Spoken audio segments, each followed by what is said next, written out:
I'm Chris Turner, and this is the Empowered Parent Podcast.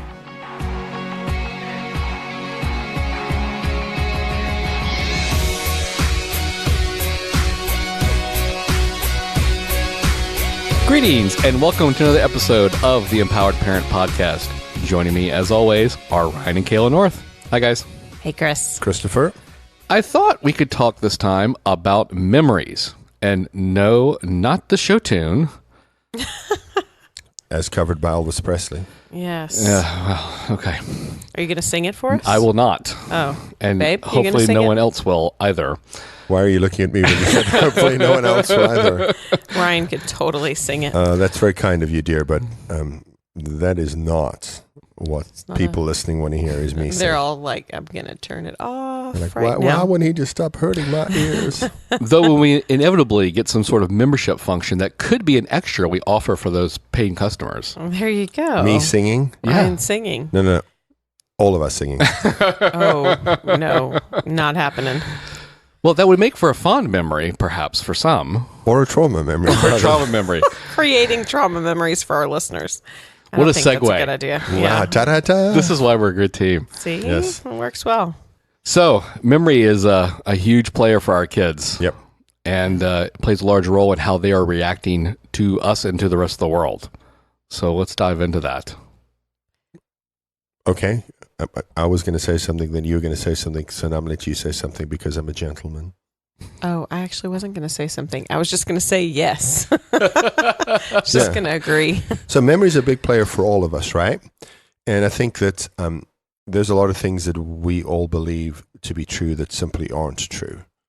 And so I was thinking maybe we could talk about a couple of those things here, like the myth that your memories are exact reproductions and everybody over the age of 35. Well, I guess Polaroids are making a comeback. So let's say Polaroids, right? Yeah. That they're in these pictures that are taken at the moment when the event happens. But the truth of the matter is your memories are mostly just stories that you tell yourself about stuff that happened way back when. Mm-hmm. The interesting thing about memories is they are not exact reproductions of the events.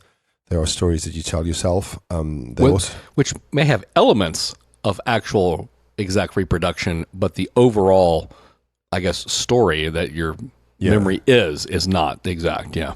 Yeah, that's why lawyers will tell you that the least reliable person to put on the stand is an eyewitness, Right? Because they don't know what they saw.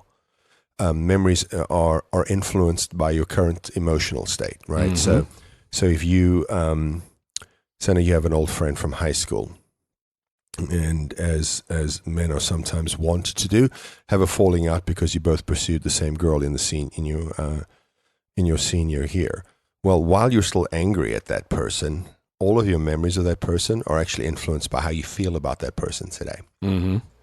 And then if there's some sort of reconciliation between the two of you, your memories of high school will be different again because of the happier place you're in. Right. So let me put that a little bit more contextually for what we do. If you have a childhood where it's neither tragic nor fairy tale, it has its good moments, it has its bad moments, but as an adult, you and your primary caregiver actually build a better relationship. You will see your childhood differently Mm-hmm. than it actually happened because the person who was a big player in your childhood will be viewed mostly, if not exclusively, in a positive light. Right. So given that most or all of our memories are narrative instead of exact reproductions, how, as parents, do we help our kids change that narrative?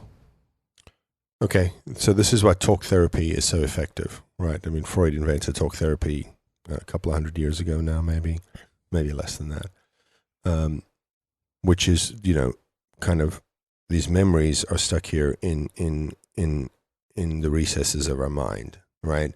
And so, we talk about going and connecting first before you correct or before you redirect, because we experience our feelings, right? So we have to go over to the right brain and then connect over there and then walk the kids over to the left side of their brain where language lives, right? We can make Right. sense of those feelings. Yeah, and so making sense of your feelings, words are connected to that. So being able to talk about about the past is really, really good because it forces us to go back into the recesses of our mind and bring those things up to the prefrontal cortex where things like language, logic, and reasoning live. And that's how we make sense. One of the ways we make sense of things is talking about it, right? PTSD is only diagnosed in American soldiers after the Vietnam War. Okay, so it's Bessel van der Kolk's work with guys coming back from Vietnam that ultimately leads to PTSD being included in the DSM. But as early as World War I, British soldiers were diagnosed with something called shell shock, which is the precursor of PTSD. Yeah. And part of that is that coming back from Vietnam, American servicemen for the first time were in a war zone, and 12 hours later, I don't know exact length of the military flight from Vietnam, but a day later they're back home. Prior to that, service people came home on ships, right? And so they had days, weeks at sea with people who had shared experiences, and they talked about these experiences, and they helped them make sense of it and process it. And folks prior to the Vietnam War, service people were integrating back into society a lot easier than perhaps people since the Vietnam War, because they processed it with people who could understand. The reason that shell shock was diagnosed in 1919 in British service people is because it was just across the English Channel and they were home. So the same brevity of journey. Putting people on airplanes removed them having group therapy. Right, Talking through their experience with others. Yeah, so that's why it's important for us as parents, for what we know about our kids' stories or what we can fill in the blanks with because of our understanding of trauma, we can then trigger those conversations. We have to do it gently, though, because most likely we'll get to a point where the kids don't want to dive in, right? We have one of our kids like that. They'll talk about a lot of their memories, and then there's one that they don't want to talk about, and they are resistant.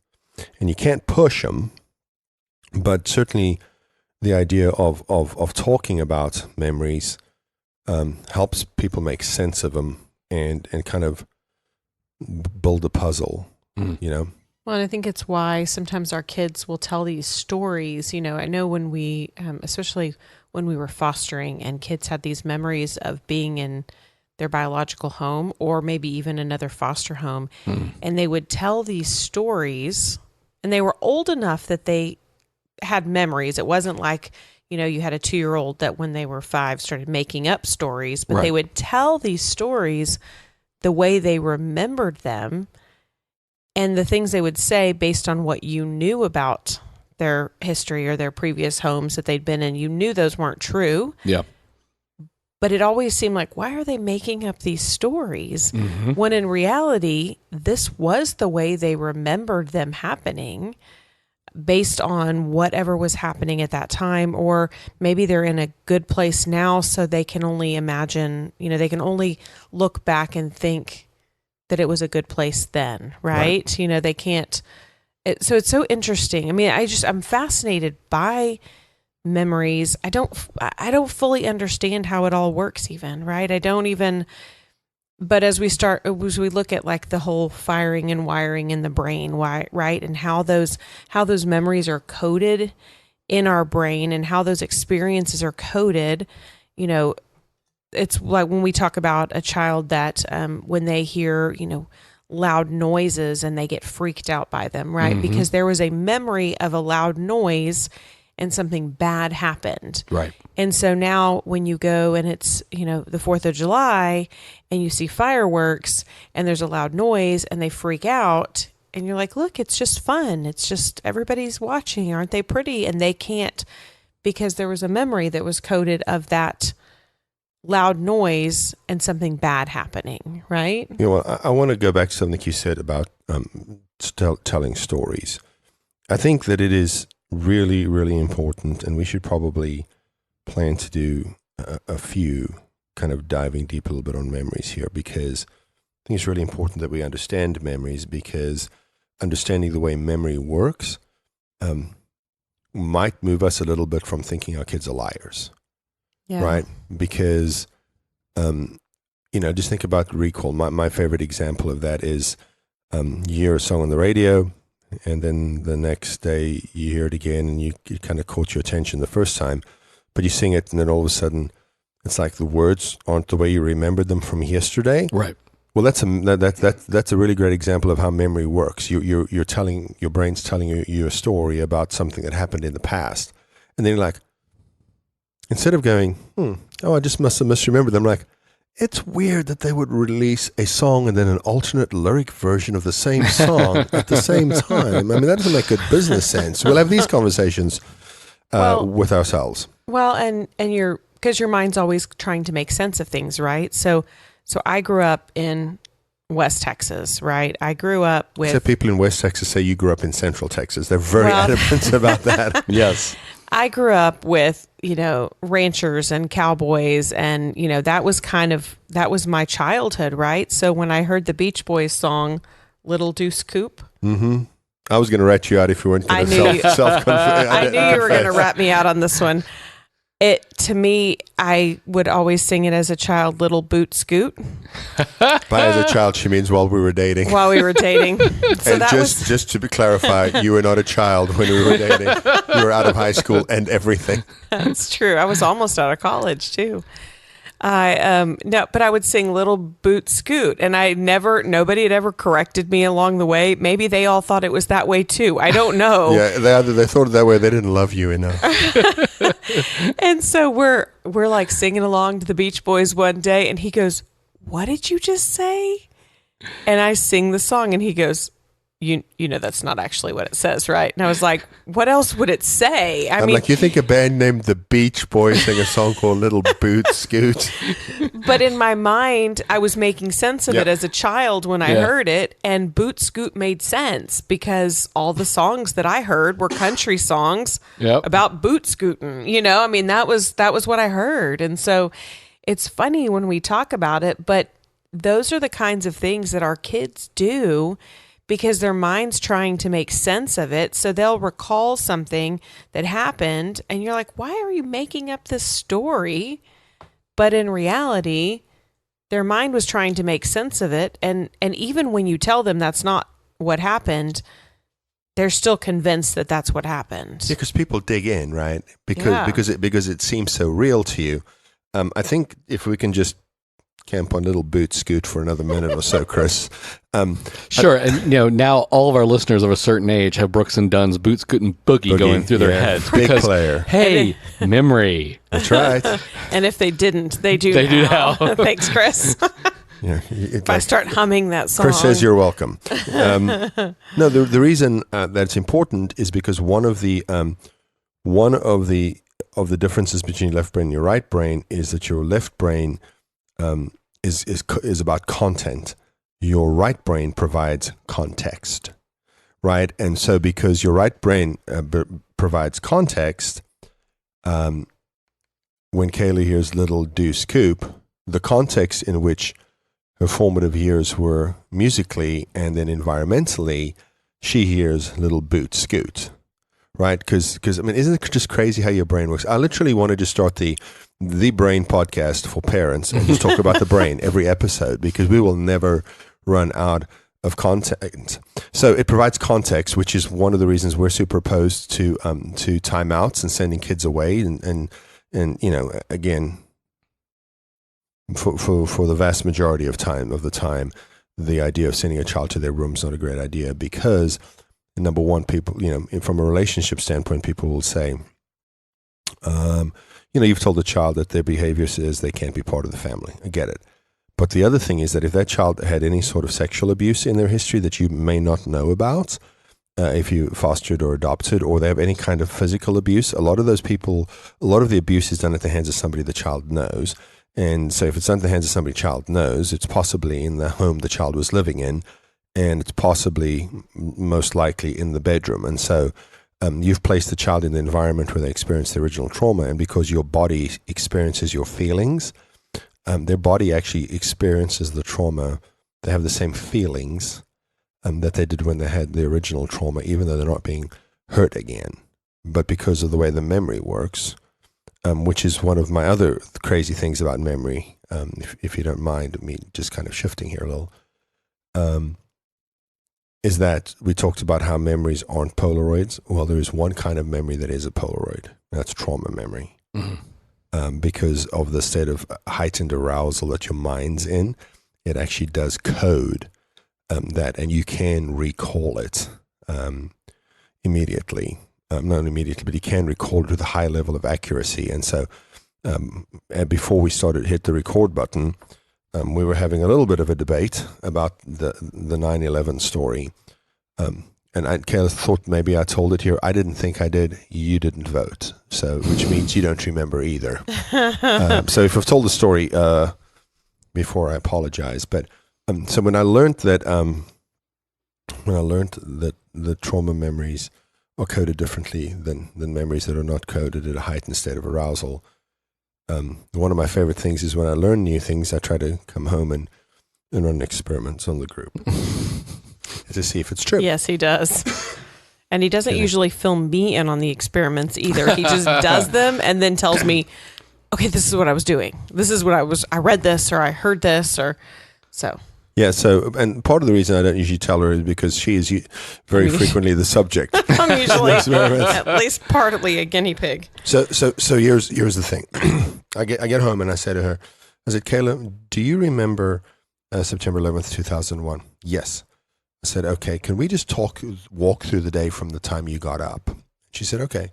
I said, so we just did this as sort of stream of consciousness and without any commentary at the time, but I'll provide commentary. And she said, she got out of bed, probably took a shower, got dressed, went downstairs and had breakfast. Now she said, I'm like, okay, well, how do you know that? Well, that's just the way, that just kind of was my morning routine. Get out of bed, shower, get dressed, go down, breakfast, leave. She was student teaching at the time. And then she gets in the car and drives towards the school. And nothing about the journey on the way to school. And she says, I got to school and I remember I walked in the front door of the building and all of the teachers were in the main office looking off to the side. So I just walked in and looked, and right about the time that I looked at the TV screen, there was smoke coming out of one of the World Trade Center buildings. And seconds after that, this other plane comes screeching in and just flies into the side of the building. I'm like, how did you not know about the first plane? I think I was listening to music in the car. What were we listening to? Like a worship CD, right? So her mind's filling in the blanks because up until she sees the plane into the building, she's not at a heightened state of arousal. So everything is routine, probably. That's what I kind of usually did. But as soon as the plane hits the building, now we're into like exact memory time because now she's scared, right? Her mind's in a heightened state of arousal. Well, what happened next? Well, because the school district I was working in had a lot of airline employees as parents, we decided to dismiss the kids. And so the parents came and picked them up. It's pre-internet time. So the proliferation of the internet. So we're not living in the information age yet. And so these folks can't just like check their Twitter or whatever to see what's going on. Information is not as fast moving. That's the only point I'm trying to make 18 years ago. And so we released the kids. After we released the kids, we have a brief meeting. And then I left and I called you and told you I was heading home. Well, what did you do next? Well, I stopped in the South Lake Town Center and and then you met me there and we went to Williams-Sonoma and picked out some plates on our wedding registry. They're the blue ones. We still have them at home. And I said, why did we go to Williams-Sonoma on such a strange day? And she said, I think I just wanted to feel normal. I said, okay, did you get gas on the way home? No, I was going to, but I remember driving by the Costco and the line was around the block and I thought, I'll just get gas tomorrow. I have like a 3/4 tank. These are oddly specific things, right? Oddly specific. Yeah. And so I'm like driving home and I said, okay, well, what did you do when you got home? Well, I was pretty worn out. So we watched TV for a little bit, watched the news, and then I took a nap. After I woke up from my nap, you came over, picked me up. We went and watched President Bush address the nation at a friend's apartment. You drove me home. And then as you walked me to the front door, I remember looking at you and saying, because we were engaged at the time, and she said, what kind of a world are we going to bring children into? And then I buried my head in your chest and sobbed. It's like, wow, that's a lot of detail. What did you do on the 10th of September, 2001? I have no idea. Yep. Yeah. Now, that's a fun story, right? But the point of that story is that those things that wounded our children, they can recall with that level of accuracy, and it's terrifying them. And sometimes we don't parent the wounded child that's behind the behavior. We just parent the person that's in front of us. And I think we create so many of our problems, right? So we started this this dads group on Facebook, Empower Dads. And one of the things we're doing is we're issuing challenges every week. And the challenge this week was, see the behavior, see the need behind the behavior, don't see the child who's acting a certain way in front of you. And some of the comments in that was like, wow, that's just really revolutionized how I looked at my child. It's a simple thing, but if we don't understand how memories work, we don't understand how that's informing their behaviors, we don't understand all of those things in the background, then I don't think we ever become the parents that our kids need us to be. Yeah. We have one of our kids who, the last couple of years, you can really see his struggle with identity. And he's suddenly having memories that there's no possible way he could have had. Because, we know all we need to know about his history. Well, we know all that is possible to know about his history. Yeah. And the things he tells us that he has memories of, there's no conceivable way they could have happened because of his age at the time and so forth and so on. But to him at that time, it was very real. And so we had to take some time to talk to him in a calm manner and a calm time for both of us to, let him off easy, I guess is the best way to put it, because that could be dangerous later on too, when he's older, more mature, and we're trying to help him work through his feelings that he is inevitably going to have, but he's already having them. They just look different than they are going to look when he's a teenager or a young adult or in his 30s. So let me ask you a question. You said you and Kelly know everything that's possible to know. Right. And he's having memories that are not in line with what you know. Right. So the narrative, the story that his mind is telling himself to make sense of where he fits into the world. Gotcha. Okay. Yeah, I was just trying to understand what you were saying there. Yeah, I mean, because if we don't help our kids process those memories, then they start really taking hold as truths. And it affects their belief system about themselves. Absolutely. Yep. And there's a lot of negative that comes from that. I had a mentor, and he told me, he said, look, you got two options. You can pay today, or you can pay tomorrow. Right. But I promise you that if you choose to pay tomorrow, it's going to be more expensive tomorrow. Exactly. It's why we got to help the kids make sense. It's,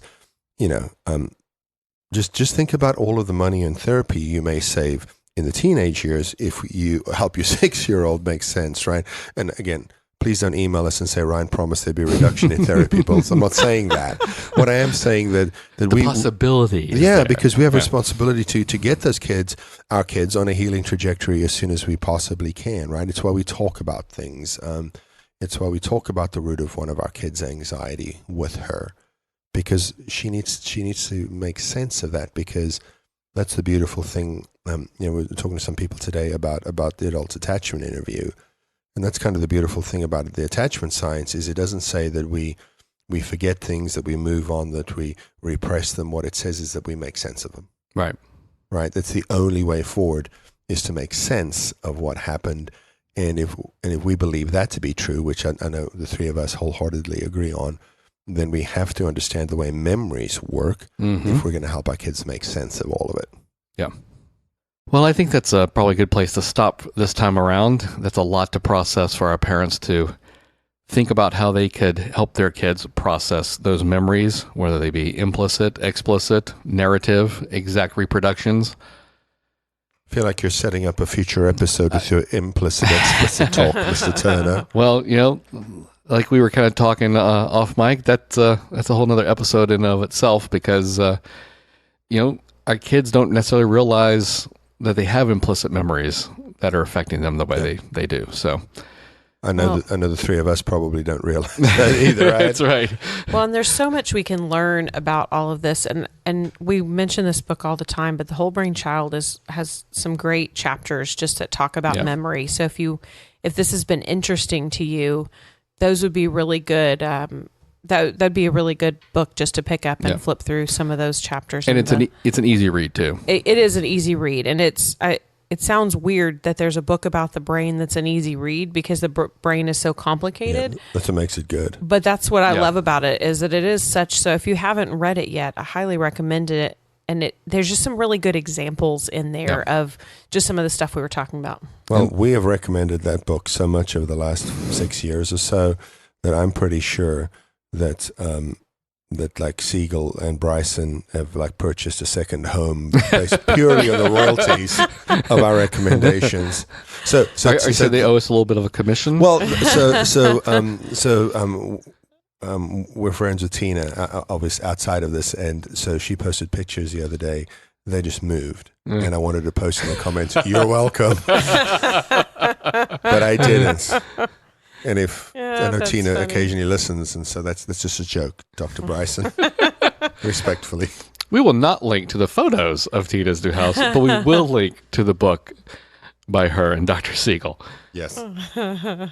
If you've got any questions, and I can't believe that you might have listened to this episode and not have any, feel free to email them to us at info@onebighappyhome.com. You can also squeeze into 200 characters if you're extremely talented. More power to you. You can tweet it to us at OneBigHappyHome. We also have a Facebook group just for our podcast listeners. Search for the Empowered Parent Podcast community, and you can post a question there. You can subscribe to this podcast in iTunes, the Google Play Store, and Spotify. Just search for the Empowered Parent Podcast. If you've enjoyed and gotten value from our show, we would appreciate a review in any of these locations. The Empowered Parent Podcast is committed to helping parents of foster and adopted kids through connecting, correcting, and empowering principles. Thanks for listening.